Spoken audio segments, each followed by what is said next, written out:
Miss Janet's famous notes. All right. It is officially 1 o'clock, ladies and gentlemen. So one last congratulations to Miss Tyra for winning the survey raffle and getting the infant toddler class social and emotional support kit, which is related to the free webinar trainings that DEL has been offering. As you can see right here, class support kits with transfer to practice webinar. And that flyer is in our provider packet. And we're going to move on to partner updates. I have a partner update to share with y'all. Here we go. All right. How many of you guys are familiar with the library headquarters?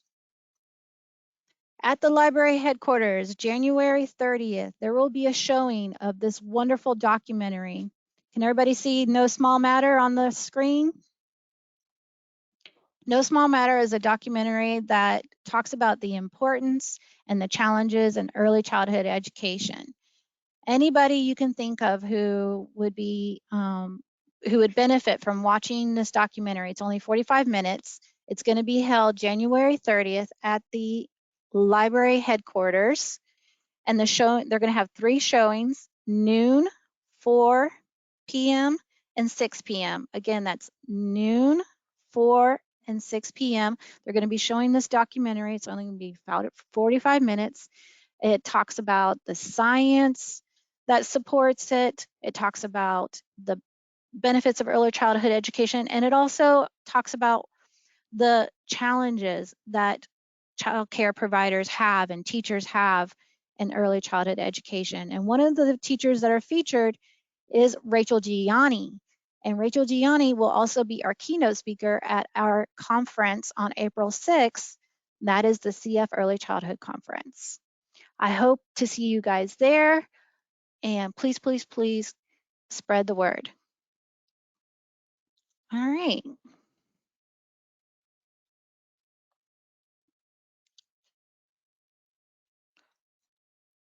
And next on our agenda, we have the lovely Miss Janet Honor.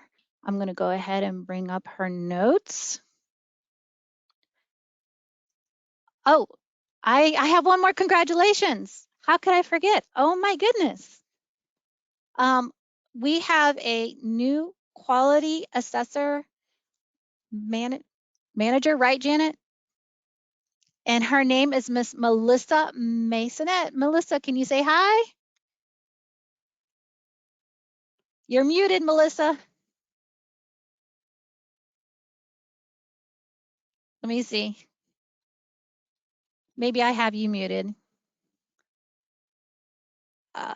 Melissa, there you are. Okay, say hi, Melissa. Hi, everybody. Melissa, yeah, I can hear you now. Hi, good afternoon. She was previously our provider relations client service counselors. Congratulations to Miss Melissa. You are now our quality assessment manager. Can you tell us what that means, please? Well, that means that I be working hand by hand with the providers to get those class observations schedules, to work with them with the QPS to make sure that all the classrooms are in QPS and that all the teachers are in there. So they're going to be hearing from me now. I'm not going to be asking for documents. I'm going to be sending 2 weeks notice, and if they need any help or any information for their class observations, that's something else that I will be providing for them. Awesome. Thank you. So you guys heard it here, folks. Her extension is 233, by the way. Nope. Wait. Not 223. What is it now? 223. 223. 223. Again, that is 223. My apologies to whoever who's 233.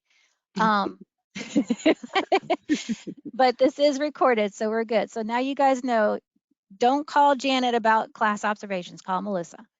All right. Now we can go to Janet. Take it away, Janet. Yes, I can unmute you. You should, I don't know why this is not unmuting you automatically, but I will take care of that. Where are you at, Janet? There you are. There you go. You're unmuted.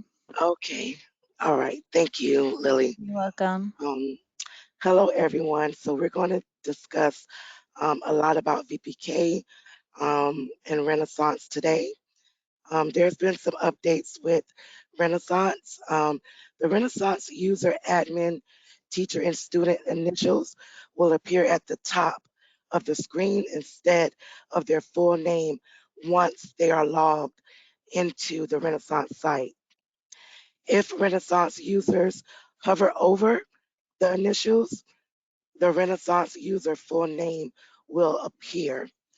The full name will appear once the Renaissance user navigates to another page as well. It is extremely important for all VPK providers to be aware of this change. And here's why. We want to make sure that you guys are, please make sure that you are hovering over the initials of each student you are testing so you can see their full name. By doing this, this is going to prevent you from testing the wrong student. Okay. Um, do I have any questions related to that? Not at this time. Okay. So again, I just want to remind you guys, this is a new update. Um, PM2 is now has now started for many of our providers. We do have about 3 providers who have finished their PM2 and are working on PM3. But for the majority of our providers, your PM2 have started. It is important for you, our providers, to make sure that you know what your dates are for PM 1, 2, and 3. And we have worked hard to make sure we have a spreadsheet available for all VPK providers. Every VPK provider is listed in this spreadsheet with every window for all PM dates, 1, 2, and 3. It's going to list your start date and your end date for each PM period. So there's no reason or excuse that any provider would not know what their dates are. Lily, can you pull up that parent letter? Yes, and just so you guys know, here's the spreadsheet. Thank you, Lily. It's right here on our website.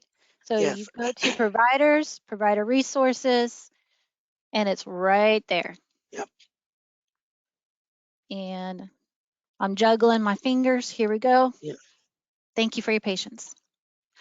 So we have included a parent letter for all VPK providers to share with their families when you are getting ready to test for progress monitoring. As Lily is scrolling down, you will see that it has a section for you to write what your window of testing will be for PM 1, 2, and 3. So if you're going to be testing from 11/29 and December 1st, you can have this letter and make sure it's being sent out to all VPK parents. We want to ensure that all students are tested. And with that being said, um, it's important for all VPK providers to note that any student that enrolls in your program after your PM window has ended, you are still required to test those students, okay? So even if your PM window ends 11/29, but you get a new student that enrolls December 10th or 15th, you're still required to test that student. By not testing any student that enrolls late into your program, you will be issued a non-compliance notification. Okay? Do I have any questions there? Not at this time. Okay. I also want to note that it is important for providers to make sure that you are connecting with the Family Services Department.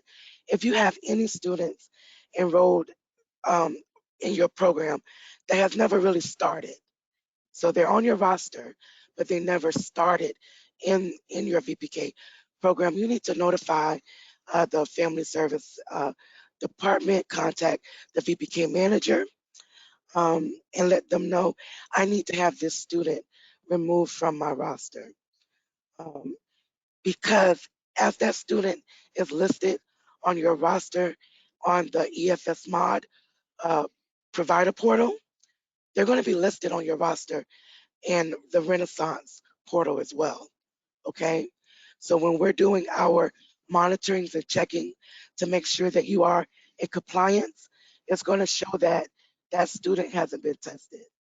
So please make sure that you follow up to make sure all students are enrolled properly or unenrolled in your center if they're not attending. Do I have any questions there? No, not at this time. Are you ready for me to scroll down? Yes, ma'am. Okay.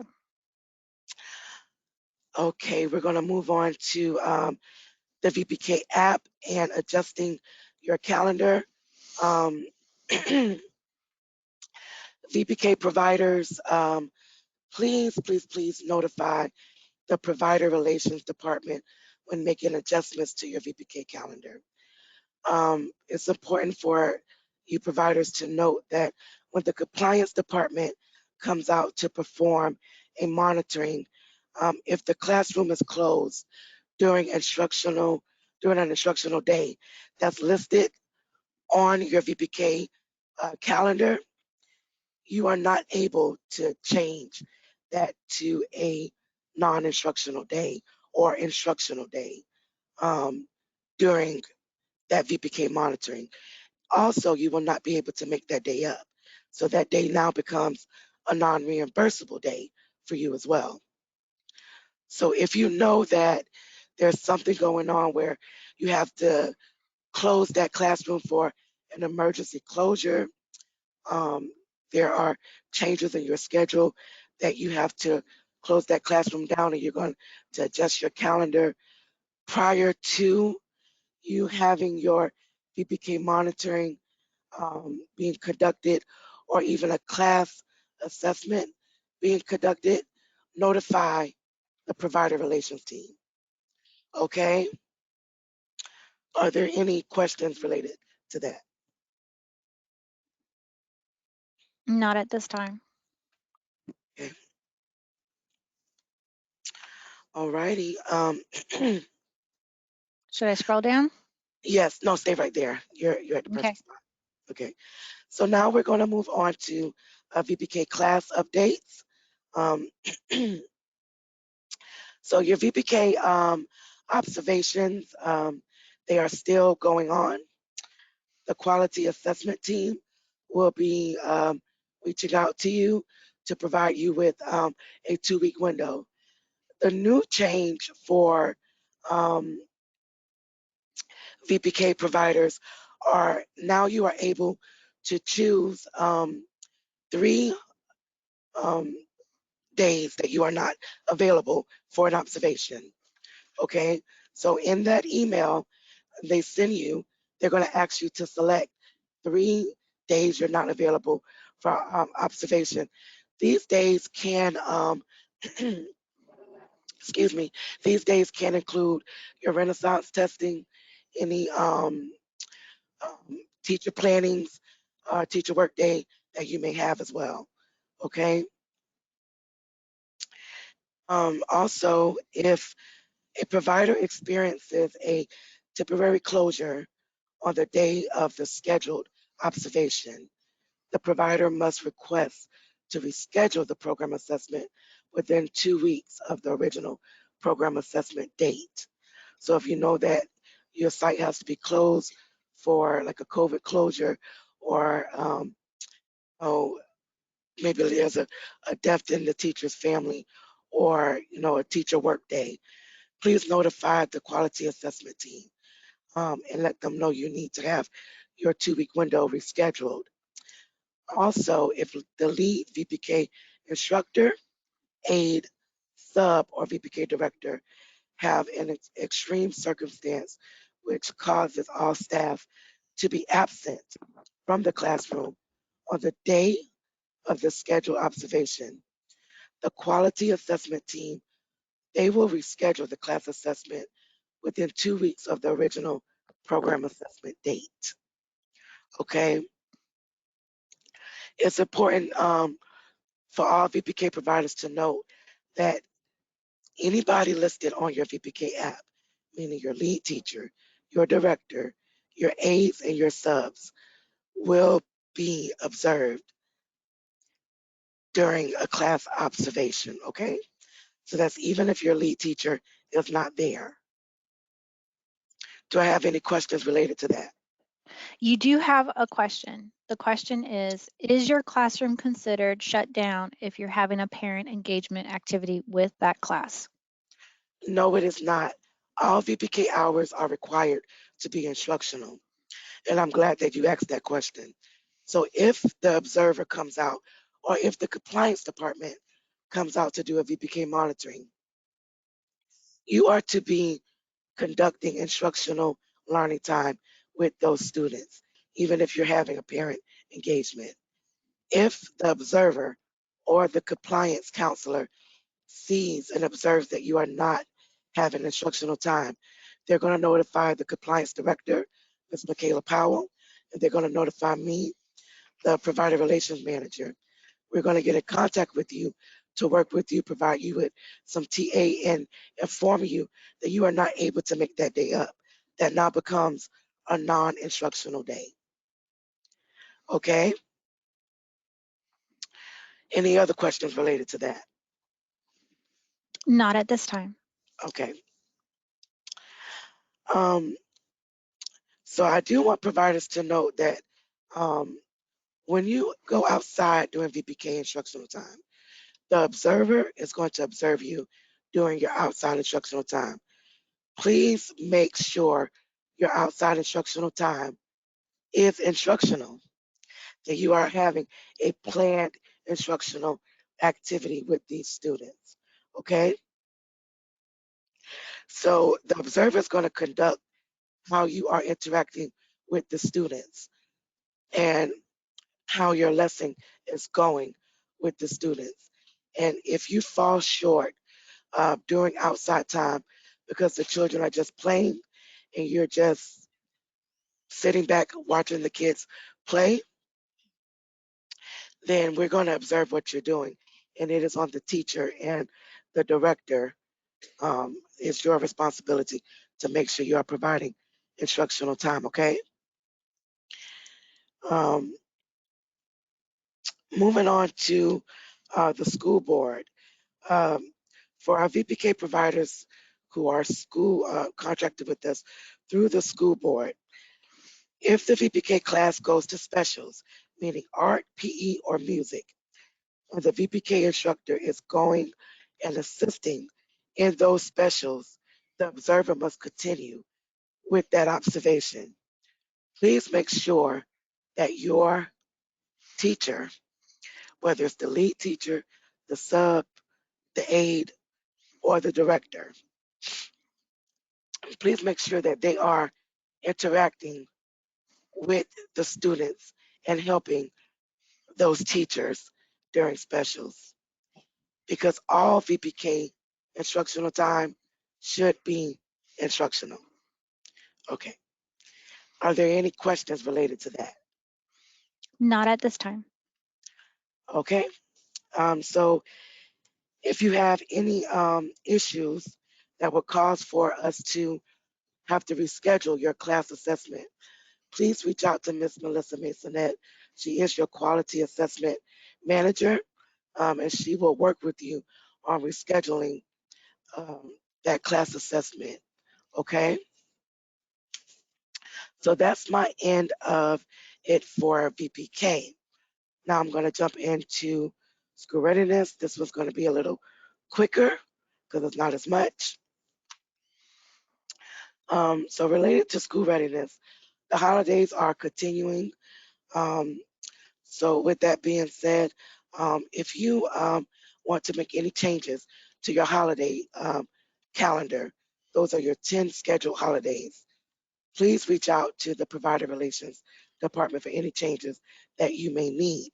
When you make changes to your holiday schedule, it does result in a contract amendment. Providers, owners, directors, it is your responsibility to make sure you sign the amendment in a timely manner. Once the amendment is initiated, you get an email. The email is sent to you to sign that amendment. After you sign the amendment, it is reviewed by me and sent to our CEO. The CEO typically takes 24 to 48 hours to sign that amendment and get it certified. If you wait a week and try to get the amendment signed and send it to us right before we're going to close for the holiday, most likely your amendment is not going to be processed and that change cannot occur. Okay. Also, with your closure calendar, please make sure that your closure calendar matches with your holiday schedule. Okay. Reach out to the Provider Relations Department again if you need to make any adjustments to your closure calendar. Any questions related to holiday schedules and closure calendars? I don't have any questions with that, but there was a Mhm. question of where they could find the letter for the PM 1 and 2 and 3. So we're going to include that letter in the provider newsletter. Also, the letter is available for you in your handouts as well. Okay, because I guess it's not showing. Well, I'll check out and see why it's not showing on the website, Miss Okay. Amber, because they were looking for it on the website. Okay. But it is in the handout, and we can have that. We will have the website updated to include that letter for our VPK providers. So if you don't see it now, it's soon to come. Okay. okay. All right. So I have two more things to go over with you guys. QPS registration. This is also related to class. Please be sure you complete your QPS registration. This is a requirement for your class observations with school readiness. It is important that you follow the directions of the email that the quality assessment team sends to you. Providers have 5 business days to complete their QPS registration. That's 5 business days. So once you receive that email from Ms. Nancy, Mary, Melissa, or even myself, because we all help each other out, you have 5 days from the day you receive that email to go ahead and get that QPS registration done. If there are any issues that you are facing, reach out to Ms. Melissa to let her know and she'll work with you to get that handled, okay? Any questions related to that? Not at this time. Okay, and the last thing is not here, but we've been seeing a lot of providers changing their direct deposit and their banking information. And when you make these changes, these forms are uploaded into the document management library. And we don't always know when you upload those forms. So please reach out to the Provider Relations Department and via email and let us know that you have made that change because this affects your reimbursement. Okay? We want to make sure that we're notifying the finance department, our EFS mod department, and our reimbursement department that your direct deposit and banking information has changed so that you can be reimbursed correctly. Okay. So when you make those changes, notify us immediately, please. That's all for me. Are there any questions related to that? Okay, so we had a question, is the QPS registration for new SR providers only? No, the QPS registration is for all school readiness providers that will have a class assessment conducted. when it's time for you to have your class assessment conducted, we send you an email and let you know that class assessment is gearing up for your site, and we give you instructions on how to complete the class QPS registration. And we also make an appointment with you to call you as well to work with you on completing it if you have any issues. Um, this is a requirement for you to contract with ELC of Marion County for school readiness. So when you don't take the time to complete the QPS registration, that does delay you in getting your class assessment completed, and it can delay you in contracting. Okay. And we have one last question Yes, about VPK. yes. Uh, it's not that VPK, they're wanting to know if VPK can have classroom parties. It's not that VPK can't have classroom parties. You can have parties, but it has to be outside the VPK instructional hours. Is that correct, Janet? Well, that's a yes and no question because it's up to the provider. If you choose to have a party during VPK instructional hours, make sure that the activity is instructional. If you're doing an activity like a Thanksgiving activity, you can have a discussion on what the meal is about.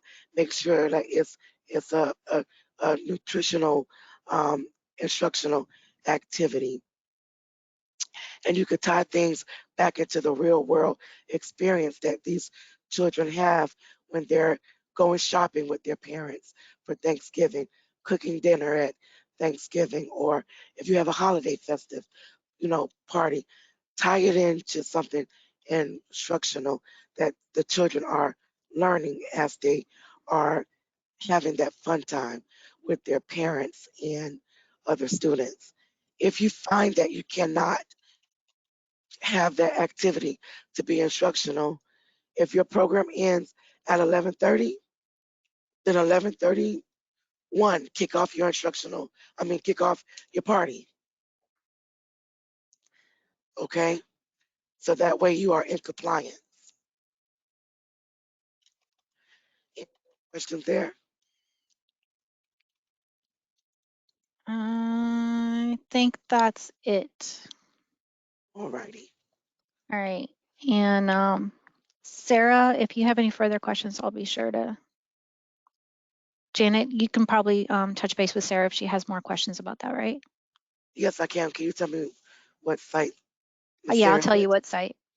Okay. I got it written down. All right. Thank you. Thank you, guys. You can mute me now. Okay. All right. Next on our agenda, we have the wonderful Miss Michaela Powell with enforcement, discipline, and disciplinary actions. I almost wanted to put a picture of a whip up, but we're not like that. We're about TA, aren't we, Michaela? And I'm going to go ahead and make sure you're unmuted.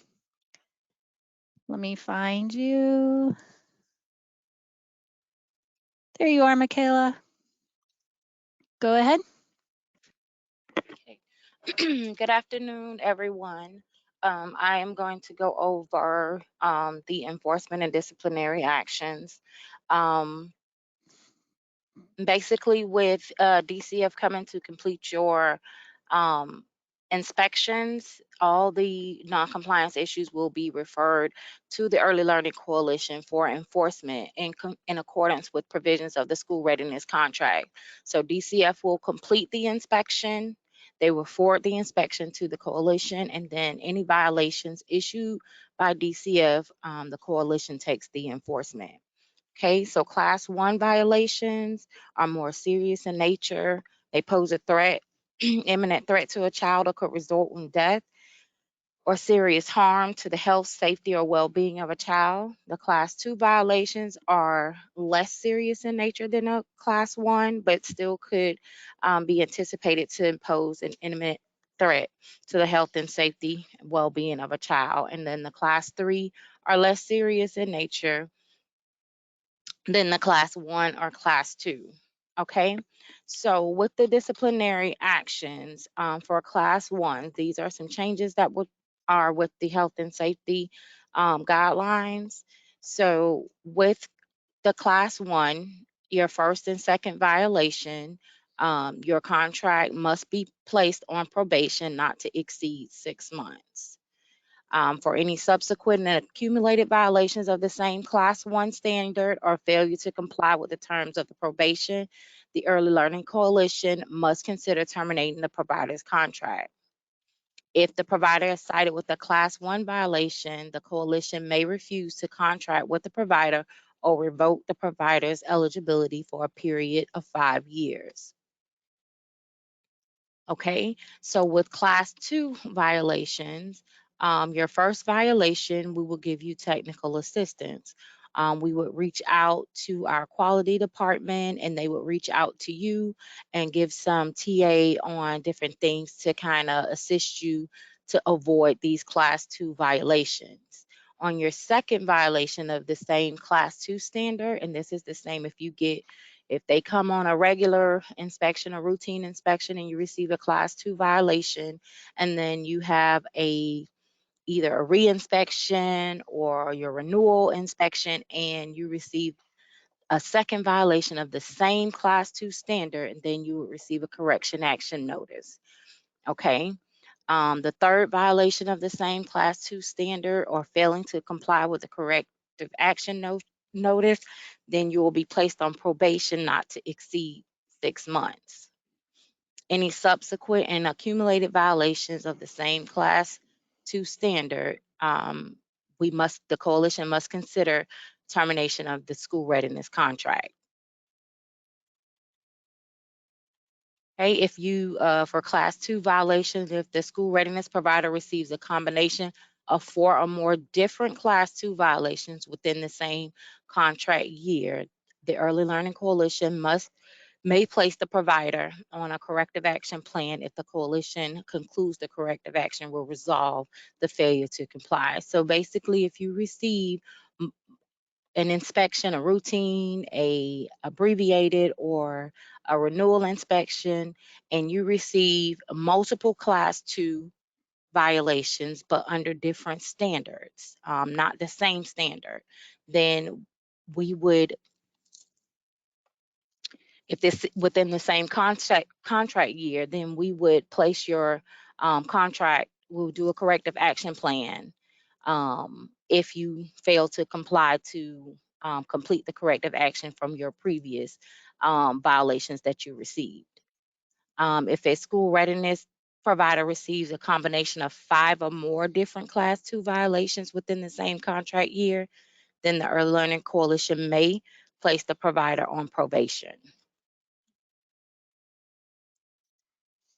Okay, so for class 3 violations, your first and second violation of the class 3 standard, the technical assistance will be provided.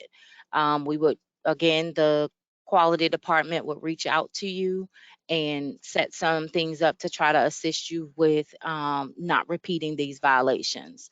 The third and fourth violation of the same class 3 standard, then you will receive a corrective action notice. The sixth and seventh violation of the same class 3 or failure to comply with the corrective action notice, then you would be on probation not to exceed the 6 months.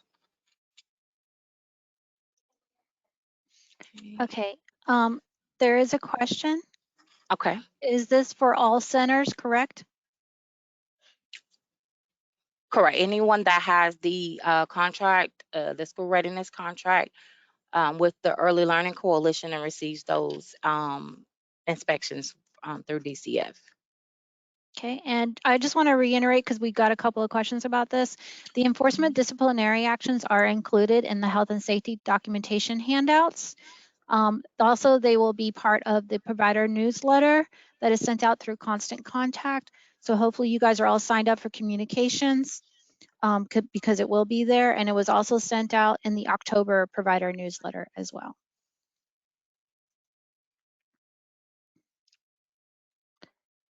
Okay, Michaela, does that conclude your presentation? Yes, the only other thing is that we are waiting on guidance from DEL in reference to, since this started, this was effective in September, and of course, based off of your contract year, if you have already received some non-compliances, whether it was a class 1, 2, or 3, we are trying to verify if it would take effect after the health and safety rules were updated, or if Mhm. it still is once your contract for the new contract year. Okay. And then the question was, so this does not apply to VPK providers, those who are VPK only. Is that correct? Correct. Okay. All right. And I just want to add to this, if I could, Michaela. There was a full presentation training that was done on November 7th for health and safety, and the recorded training is available here on our website, ELCMC. You can click under providers, under resources, right here, and it'll take you straight to the training on YouTube, right there at any time. And you have the full explanation and all that good stuff. Okay. And enforcement disciplinary actions is a description referring to how it's described in the health and safety standards that we have shared. The Early Learning Coalition is still the advocate for the provider and always will be. We're just sharing the same terminology that's in the book, so that way you guys can relate the terminology to what's being shared today. Okay, hopefully that answers all those questions. We're going to go ahead and move on to professional development because we're at 1:37 and we still have a lot to go. Literacy Week is coming up, y'all, and DEL has chosen the book called The Butterfly That Could, and it is by Ross Barach. I was wondering how many of y'all are interested in getting a book. We're considering purchasing one book per site. If there's enough people who have shown interest, we'll go ahead and we'll move forward with this purchase and try to distribute these books to you if you guys are interested in these books. I got some of you that say we do it every year. Yes, please. Anybody else? All right, keep it coming. Keep it coming so we can take note who's interested. I love it. I love it. This means you guys hear me. Awesome. I love being heard. All right. As you guys are sharing your interests, I want to go ahead and let you know that this flyer is also in the handouts. Again, I cannot stress enough how beneficial these trainings are. There's instructional support essentials for teachers, banking time, thinking and thriving interactions for early learning. This covers both pre-K age levels and infant toddler. We also, our very own Miss Anna Gonzalez, our DEL VPK regional facilitator, is inviting everyone to participate in this free webinar, The Language of Class, where you can gain introductory knowledge of pre-K class tool and teacher-child interactions through the pre-K class lens. She's wonderful. She speaks both English and Spanish. And this is the link to register. Feel free to register. It is Zoom, and it's on December 12th at 1:30 p.m. Might be something you guys can take advantage of during nap time. Please feel free to check that handout out. It's also going to be in the provider packet and in the provider newsletter. Okay. And I'm still working on procuring the vendor for CPR and first aid. Hang tight. I know there's a lot of people who have been looking for our CPR classes. As soon as they become available, they will be on our calendar on our website. That date. and it'll be made known. In the meantime, should you need that information of perhaps some other resources that might be available for CPR and first aid, and maybe you just can't make it to Google it, you can reach out to training@elc-marion.org, and we can share some suggested resources for CPR and first aid. Again, they are used at your discretion. How do I get a handout? I can't find it in my emails. Handouts are downloaded, can be downloadable from the site. If you're unable to download them, that's okay. They'll be sent out through the provider newsletter. And Heather, if you tell me which site you're from, I can connect with you and show you how to get that information after the meeting. Okay. I'm going to go ahead and move along to Miss Elizabeth Yola. Let me make sure she's unmuted. And she's going to talk to us about the curriculum reimbursement. All right, and I found her. Yay, Miss Elizabeth.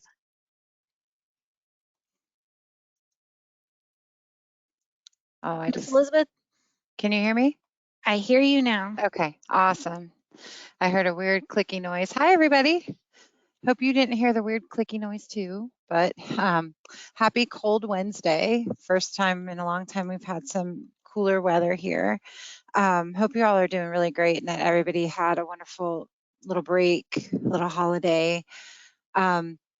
I want to talk to you about the curriculum grant. A lot of you know that last week I sent out an email with the opportunity to participate in the curriculum expansion project and implementation study grant. That's a very long way to tell you this is the opportunity for you to buy new curriculum if you are a school readiness and or a VPK provider for your site and be reimbursed fully for it.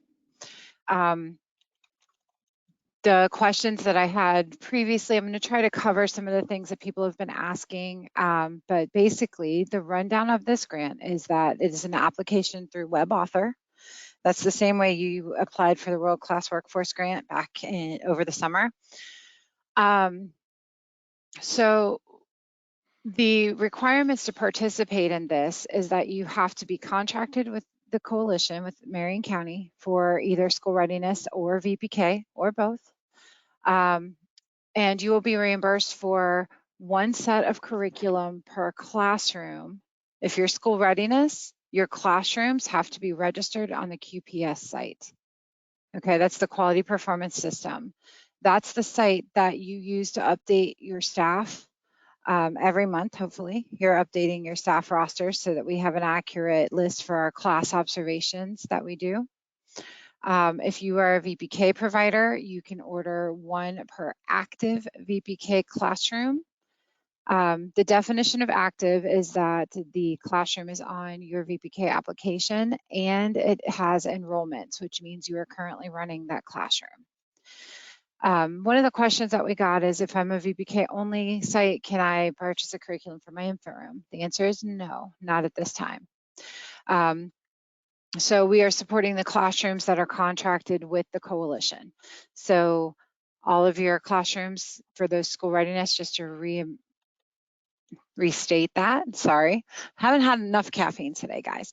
To restate that, your classrooms for school readiness that qualify are registered in the quality performance system. Your VPK classes are on your VPK app and have current enrollments in them. I love the little hand, Lily. Thank you. So the other piece of this is a reimbursement grant. So you will have needed to purchase your curriculum and related training material and materials between March 29th of 2023. So I do know a couple people did buy a new curriculum earlier in the spring. If you bought that after the 29th for any of the classrooms that are listed in QPS or for your VPK program, you can upload that receipt to WebAuthor once you open that application. And you can make your purchases through December 15th of this year. Okay. I wouldn't wait too long. Now, one of the things that I had a provider ask me was, so I could potentially buy all this curriculum, spend thousands of dollars and not get reimbursed, right? Because it says as funding is available. Guys, let me tell you, we have about $350,000 in this grant. So funding is available. What we need you to do though, is if you are doing your research now and you're gonna buy it within the next week or two, hint, hint, you have to buy it by December 15th. You can go ahead and fill out your web author application so that we can hold those funds for you, okay? Most likely, there's not going to be any issue with anybody being able to purchase the new curriculum for their site. Another question I had was, what are materials, quote unquote materials?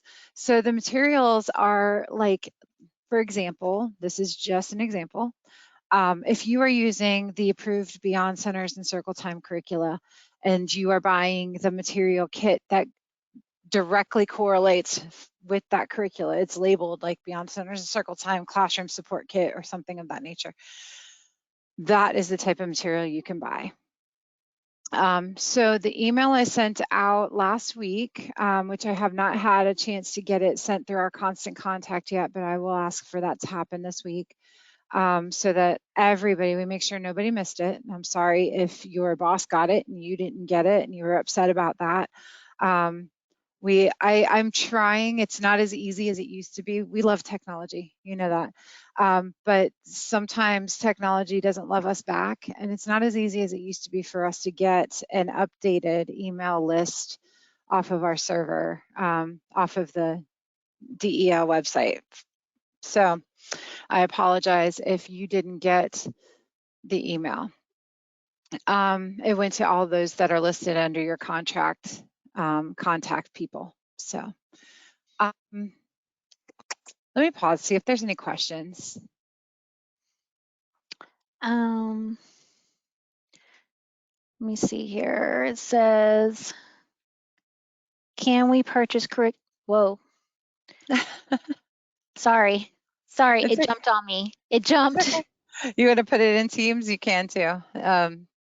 Okay, I am putting it in Teams, and then you just let me know if you need me to bring up the web author instructions as well. I have all parts of your email ready to show. Instructions, they are there, like Lily just mentioned, and she included them in your piece. Let's see. Can we purchase curriculum with manipulatives and materials? Yes, you can. So what I didn't say is that the only curricula you will be approved for are those on the approved list. So with that email, you received also the curriculum expansion grant application instructions. That's on how to log into WebAuthor and upload that request for funding. The other pieces that you got was VPK approved curricula for providers on probation. For VPK providers, you probably know there is not a set requirement for what curricula you use for the VPK program. However, if you are considered a provider on probation, there is the option to utilize an approved curricula. And so that list is available to you to choose from. For school readiness providers, you must have an approved curricula for every age level that you serve at your site, that you're serving through the school readiness program. So if you serve infants, you need to have an infant curricula. If you serve all the way up through school age, then you need to have a curricula that covers up to 5 years old. Okay, so and everything in between that you are serving as far as school readiness goes. So let me go back to our questions. So I think I answered your question about the manipulatives and materials. Yes, if that is directly correlated and tied to the curricula. So you have to be able to show like you're buying this kit because it is recommended for use with, for example, Frog Street or Creative or whichever one you're going with. Can we start a new curriculum next school year? This is a lot to prepare and get teachers trained and curriculum organized and implemented. Yes, you can. You just have to buy it now. But here's the thing. If you're changing into a new curricula, you need to be in the process of doing that, which means you're going to have to go in and upload or update your profile, your provider profile, and Janet will be initiating amendments to your contracts. I do believe, and Janet, please jump in and correct me if I'm wrong, I do believe you can choose more than one curricula. So if you are in the process of implementing a new curricula, as long as it's on that, you have to be in progress. So if we're paying You for, muted yourself. I muted myself. Oh, sorry, Janet did. Oh, She was I can be known to mute myself from time to time, but okay, so if you are going to go through that process, that is a process, and you're absolutely right. It is a lot. It is a lot to undertake something new. This is the time to do it, though. So we will have to, though, update your profile and we'll have to amend your contract for school readiness if you are going to add a new curricula. And then for monitoring purposes, when our site comes out, you want to make sure your staff understand that you are in the transition process of, so that if one of our teams says, hey, what curricula are you using? And they might say, well, we're using Mother Goose now, but we are working also on transitioning to Beyond Centers and Circle Time for next year. So you might see a little bit of both in here as we're working. Please communicate that with your team, because I can't tell you how often we go out there and your team has no idea what curricula you all are using, which is really scary. Okay, let's see. Does it have to be a different curricula than we already have been reimbursed for? No, it does not. It just has to be on the approved list.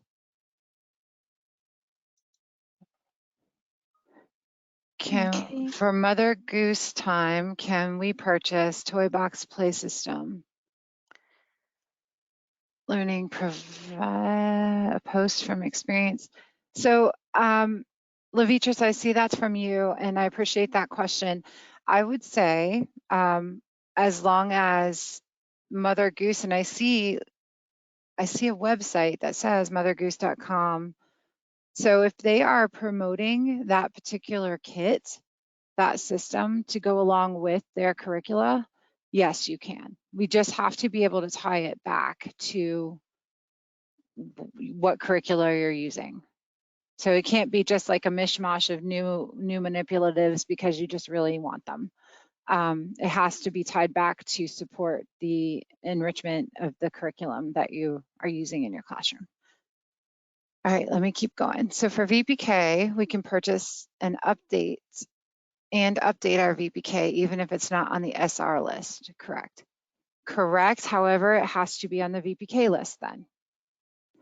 99% of the curricula that you all are using are on one of these two lists. So that it does have to be on, if you are VPK only, the curricula that you purchase has to be on that provider on probation list. I can probably, if you are not a provider on probation, I can justify one of the ones off the school readiness list. We can justify that. So if you are currently, yep, it's that one. So let me say that one more time. If you are a VPK only provider and you want to update your VPK curricula, you can choose. If you are a provider on probation currently, you have to choose from this list. If you are not a provider on probation, you can choose from either list, the school readiness or VPK. Justify that with our team. Yeah. And then someone wanted to know if the curriculum reimbursement includes curriculum training. So that is a requirement. You have to have training with it. So 99% of these curricula will come with a professional development. You need to have your staff go through it. Most of it is online, so it's virtual. You can have them take it. I would encourage you to pay them for that time that they're taking that training.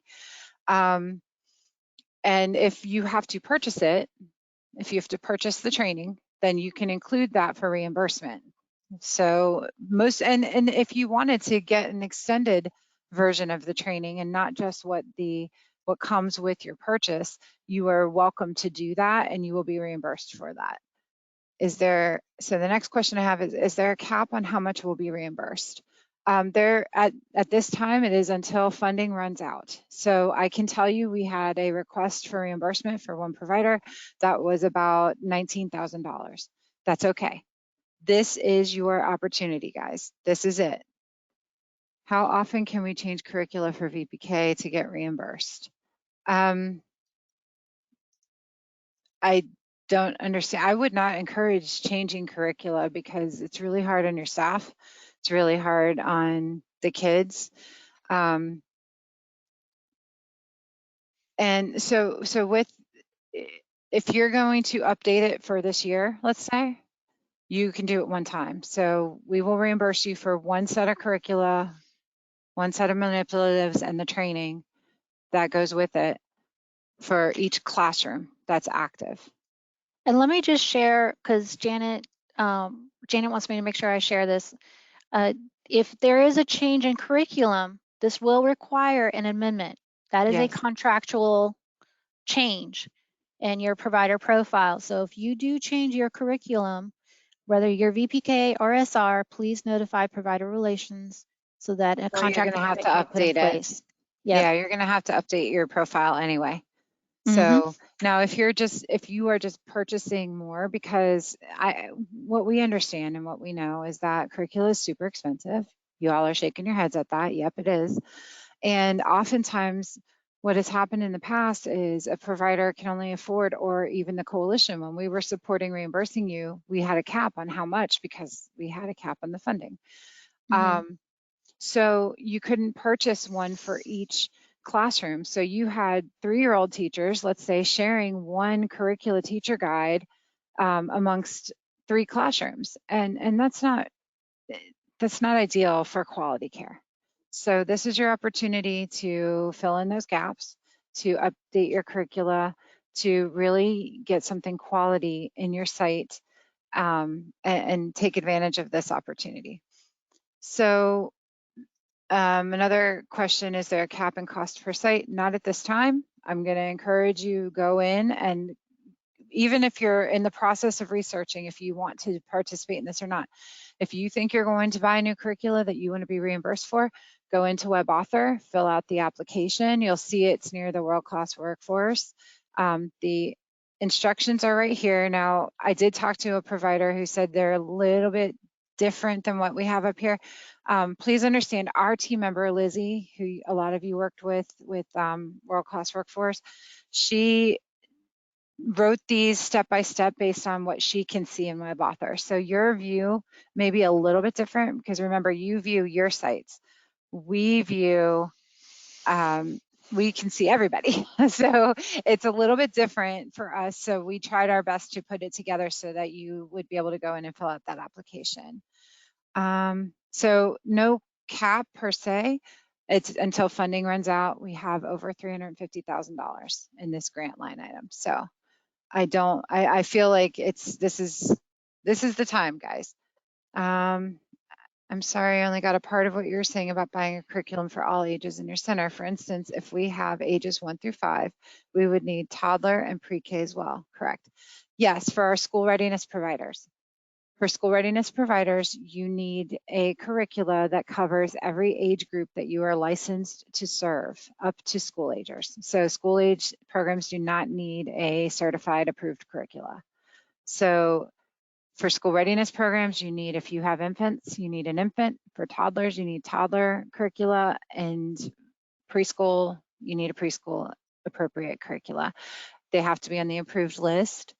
And you can find, for family child care home, your curricula that are on the approved list that are specifically geared towards you are typically geared to cover a range of ages. So hopefully you can find something without having to piecemeal it together if you're looking to change.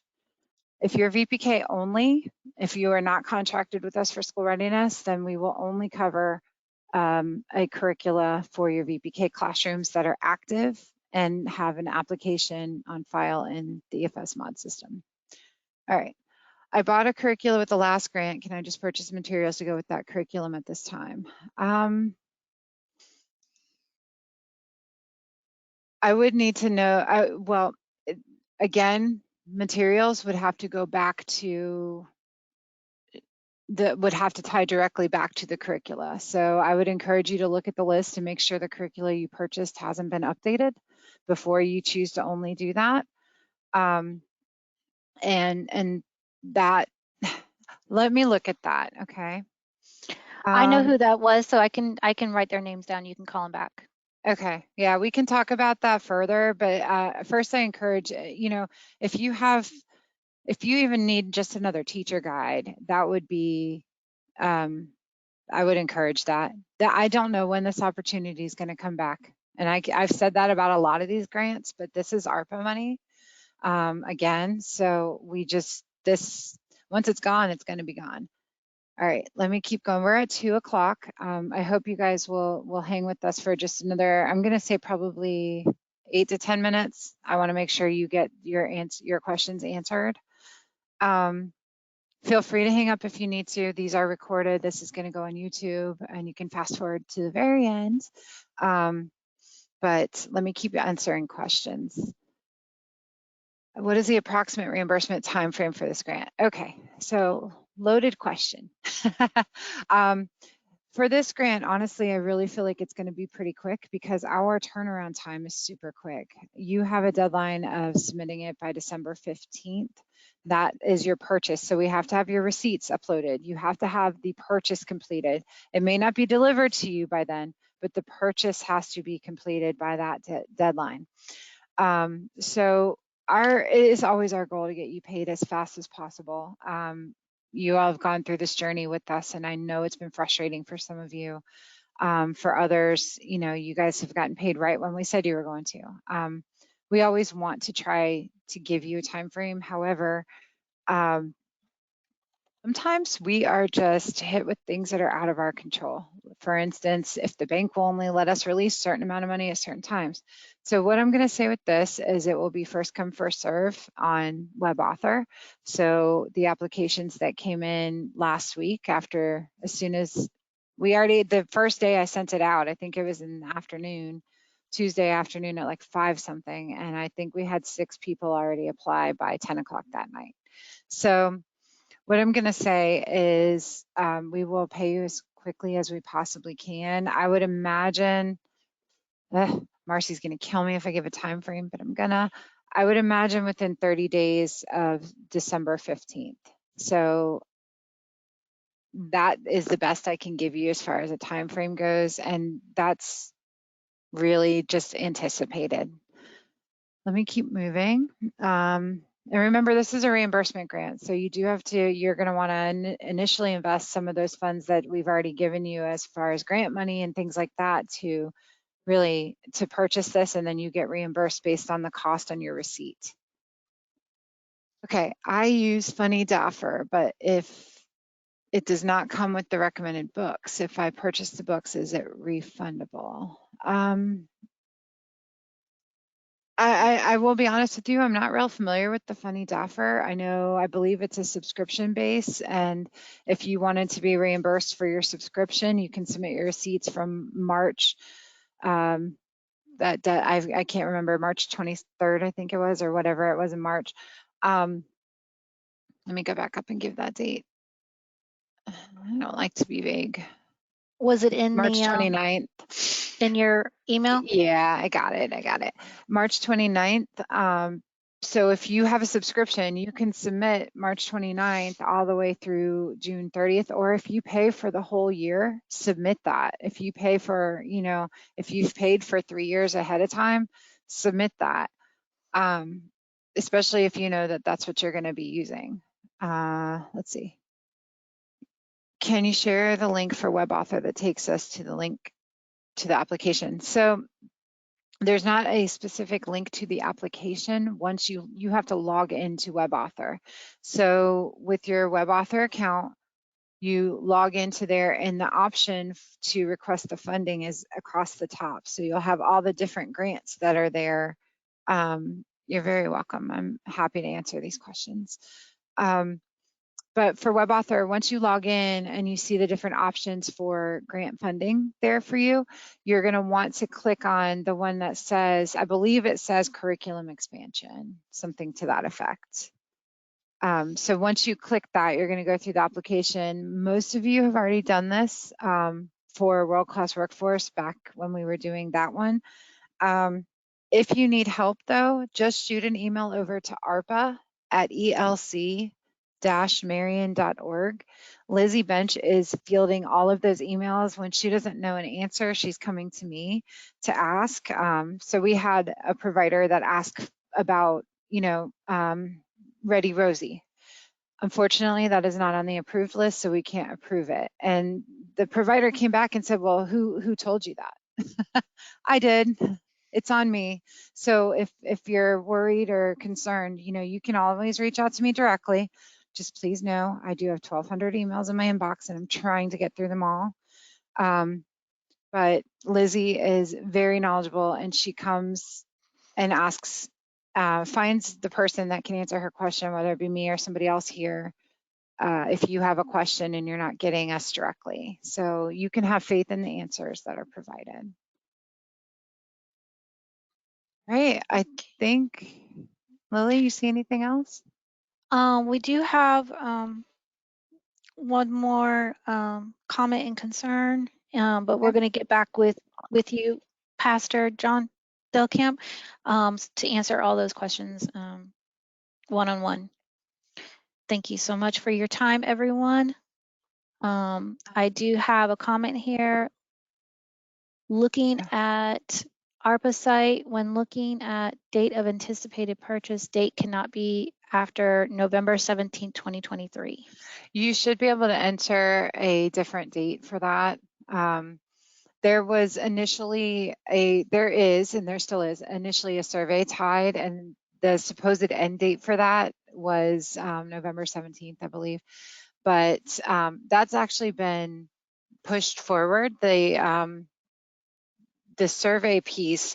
So the state of DEL, the Division of Early Learning, is really trying to gather some data on how you use curriculum. How do you choose it for your classrooms? How are, what is the impact? How's the training? Things like that. I don't know what the survey questions are, but they're doing a study and they really want your input on this. So some of you are going to be reached out to in December and asked to just fill out a short survey. So those, I don't know. I feel like I did put that in my email somewhere about the survey, but you do have to, yes, okay, so the participation agreement is at the very bottom of my email that went out to you guys after the frequently asked questions. Basically, it just says you have to complete the surveys within 15 days and you have to participate in the interviews if they call you. They really want some data from you. And you know what? I think it's fantastic. They're finally asking the front line, you all that do the hard work, they're asking you for your input. And I find that amazing. And I can't wait to hear or see that survey once it comes back out. Are there any more curriculum grant questions? I do have a couple more things I'd like to share with you, if you all will hang tight with me for a couple more minutes. Lily, you see anything else? Reading. Nope, nothing I can't take care of. Go ahead. Awesome. Lily, I'm going to put a link. I don't know if you're able to share this or not, but I the most certainly coalition can. has partnered, and I didn't tell Lily this ahead of time, so thank you for going on this journey with me. The coalition has partnered with Stirrups and Strides in the past, and for like Give for Marion, we were great partners in the community, which we helped each other raise additional funds to support the work that is going on over there. Stirrups and Strides, if you're not familiar with them, is a therapeutic writing center, and we are actually going to start working with them hopefully in the future to talk about some supports for VPK students that have special needs that need therapies versus being in the classroom. So they are doing their own little fundraiser, and the coalition is a sponsor. We have 8 seats at their Bootleggers Jackpots and Jazz event that is this Saturday from 5 p.m. to 9 p.m. So if you wanted a date night with your spouse, we have 8 seats. I just need you to send me an email that says you would like a ticket to go. to the Stirrups and Strides Bootleggers Jackpot and Jazz event, December 2nd, 2023, on Saturday from 5. That's this Saturday. It's at Mary Sue Rich. From 5 p.m. to 9 p.m. There wouldn't be a cost for you to attend. The coalition would be sending you, so you have to be on your best behavior. Just kidding. It says on the actual flyer. Kidding, but not kidding. Yeah, I know. Kidding, not kidding. Yeah, do your best. Make decisions you can live with. But on the flyer, it says no password, no party, and don't tell nobody. But there is a buffet dinner, there's dancing, there's a costume contest. It is done. And if you think of the old, what do you call them? Speakeasies from back in the 20s. There, oh, Lily, you did it. Thank you. There's the flyer. So if you are interested in a date night with your sweetie, give us a call or let me know. Just shoot me an email, ediola@elc-marion.org, and we'll get you a couple tickets. We do have 8 available. If you want to go, there's drink tickets and there's raffles and there's a silent auction and there's a casino that will be there.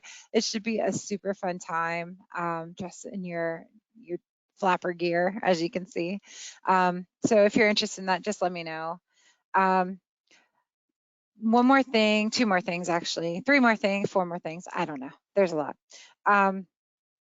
If you are contacted by a former staff member from the Early Learning Coalition, please, if you wouldn't mind letting me know.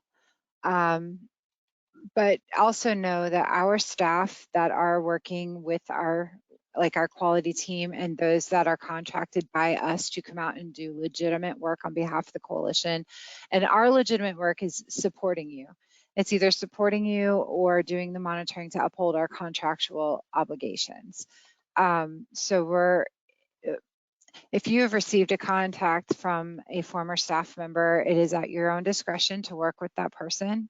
But please, I would like to know if they've reached out to you, and if you have any concerns, I'd also like to help with that as well. But please know our staff will definitely identify themselves as staff members of the Early Learning Coalition, and there's like a handful of reasons we would be coming out there, which is class, monitoring, technical assistance if you've asked for it.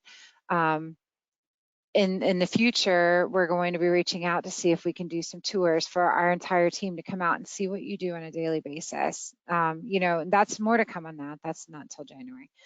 So please, if you are contacted, just let me know. If you're contacted and you are fine with it, that's also fine as well. It is at your discretion if you want to take advantage of any of those services that person is offering. So that did raise a question. It wanted to know, how will we know who is left? You may not know who is left, but you'll definitely know who is here because we are the ones that are constantly calling you. And constantly contacting you and on these provider meetings. Yes, and our staff have a badge, and feel free to ask for identification when you see anybody come in. I would encourage that for anybody that's come into your door that you don't recognize. So our staff don't typically wear the ELC shirts anymore unless we're doing outreach events, but we can encourage our team to wear the ELC shirt when they're coming out to see you. But we definitely have our badges. We definitely have our badges with us. Yes. So if you're concerned, I would definitely ask somebody to see their photo ID. Nobody on our team will hesitate to show you their identification. So please do use your due diligence, and we appreciate the open communication about things like that. And right now on our team, we have Melissa Masonette, we have Nancy, we have Lily, Janet, Mary, Annie is our newest one that you may not recognize if you saw her come out, but you can ask her for her identification, and I'm pretty sure she would not mind at all. And she has Absolutely a badge. Not. Who am I missing? Sienna. That's your quality team. We have a lot more staff now than we used to have. Rika, Delania, Michaela Rika, Powell is compliance. They'll come Yep. out for SR and VPK monitoring. Yep. So we appreciate your patience with that. If you have questions about who our team is, we are very open about that. So please let us know. Just a couple quick announcements. If you're going shopping at Barnes & Noble, feel like picking up an extra book for a child in our community, we are doing our book drive until December 8th in partnership with Barnes & Noble. The other thing is we still have our incentives program that's going on for your staff that need, that deserve the support for their education that they've received and the ongoing training that they're getting. So incentives is still out there. You can, it's on our website, I believe, and you can register that way. There it is. Lily's so good. And lastly, from me, I promise, tomorrow, sometime this week, you're going to receive a survey about childcare business software. So things like Brightwheel, I can't remember the other one. I think it starts with a P. Those sign in and out programs, the software that you're using to get parents to sign in and sign out timely. A lot of people collect payments through them, things like that. What is it? Brightwheel? ProCare? Yeah, ProCare. ProCare. There's a whole bunch of different ones. You're going to receive an email because the coalition is researching right now. We are researching how we can potentially financially support you in transitioning from a paper system to a software system that is more accurate and helps. I think if you ask any provider that's using a software system, there are some, of course, there's some pros and cons to every system that you're going to have. But what we've noticed is that our providers that are using a childcare business software, they seem to be a little more efficient with being able to get the parents on board and signing in and out and things like that. So let's see, anything else? I don't know if we have any questions. Catherine is on the line and available for questions if anyone has questions about incentives. Thank you so much, Catherine, for making yourself I didn't know available. you were here. Listen Yeah, to me, just shouting your praises. she's here, and I'm about to find you on my list and unmute you. Thank you so much for making yourself available. Are you showing up as a different person? That's just different. I'm looking for your name. Oh, I bet you're Lori, aren't you? There we That go. sounds right. Can you Hey, say hi? can you hear me? Yep, we hear Hey, you. we can hear you. Oh, okay. Hey, sorry, I'm jumping in for Laura today. I just kind of had you guys on in the background because I heard that you guys were having a meeting, and just in case anybody has any questions, I'm here. Oh, you're awesome. Thank you so much. What a happy surprise. You guys are amazing at what you do, and we thank you for supporting our providers, and this has been really great. So Yeah, we're so happy to be a part of your county now. thank you. Thank you. Well, Miss Lily, if there is no other questions, we can close out the day. I think everybody, I took 17 extra minutes of your life, and I'm sorry for that. I'm sorry, but I'm not really sorry because it was important. But we miss seeing your beautiful faces, and we hope you have happy holidays. And yeah, We do have one more question. I just want to make sure that this is in relation to incentives. I haven't heard anything from my application. Is this in relation to incentives? Yes. So what should they do if they haven't heard anything about their application, Catherine? They can call us or they can email us for a status update, but once their employer does their part in verifying their employment, it takes about 4 to 6 weeks to process the application, and they will get an email from us whether they're accepted or not accepted. Okay, and then I have, oh, the questions are coming in. You're famous. Oh my gosh, I had wondered, I was like, I know they're over time, but I bet if I introduce myself, there's gonna be so many. And you know what? Next time we will look for you or Lori, like one of your names, and we'll hit you at the front of the meeting. So, I mean, you're always welcome to stay on and listen, but that way we don't push you to the very end. Yeah, I mean, it's completely up to you guys. Okay, so the next question is, will the payment be sent out for incentives in the mail? I actually believe, can you guys hear me? My computer just acted up. Yes, we can hear you. Okay, good. So I believe for your county, you guys are going to be the first ones that get the payment through a card is what I last heard. I heard that too. It's called the Akimbo card, AKIMBO. And the last I heard was that they wanted you bringing you guys on for that to be the first time we send the money that way. And what that's going to be is kind of like a virtual, almost like debit card. And you can do whatever you want with it. You can import it into your Amazon account. You can put it into your bank account. You can put it on your Apple Pay. You can do whatever you want with it. And then you can just access the money like that instead of having to wait for a check in the mail. That's awesome. Does it come with fees when you get the I card? don't believe so. Okay. No. And then Miss Taffin, how about says that she has not received a call back. I guess she's requested a call. Catherine, do you want me to email you her? And I'll call her when we get done here. So, well, I guess I don't know. Can I give you her number? I can do that. I can give you her email and her. Is that okay, Miss Taffin, if I give her your contact information?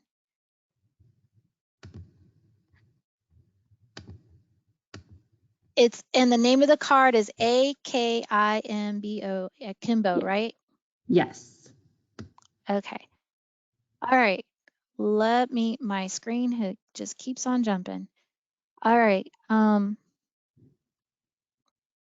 Okay. And then,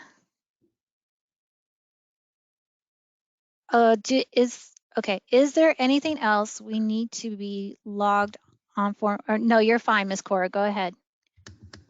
And Miss Kayla, I can send, the information was included in the provider newsletter, but we can send you information on incentives again if needed. And Miss Taffin gave me permission to share her information with you, so I will get that to you, Miss Catherine. Okay, yeah, I don't see anything. I'm not seeing anybody's questions pop up on my end, so I can't see, anything. You won't. Unfortunately, you're at my mercy. Okay, that's fine. I'll get it from you then. Yeah, but it's basically just how it's like set up. But I will definitely make sure I give you Miss Taffin's information if you want to hang tight. Everyone else, thank you so much. Thank you, everybody. We'll talk to you soon. Thank you. And thank you, Laura. I wanted to say Lori because that's the name that keeps popping up. Catherine. But thank you, Miss Catherine. And you guys have a wonderful day. Michelle, Literacy Week. I will let you know when Literacy Week is, Michelle. No worries. Everybody else have a wonderful day. Bye. All right. And let me stop sharing my screen.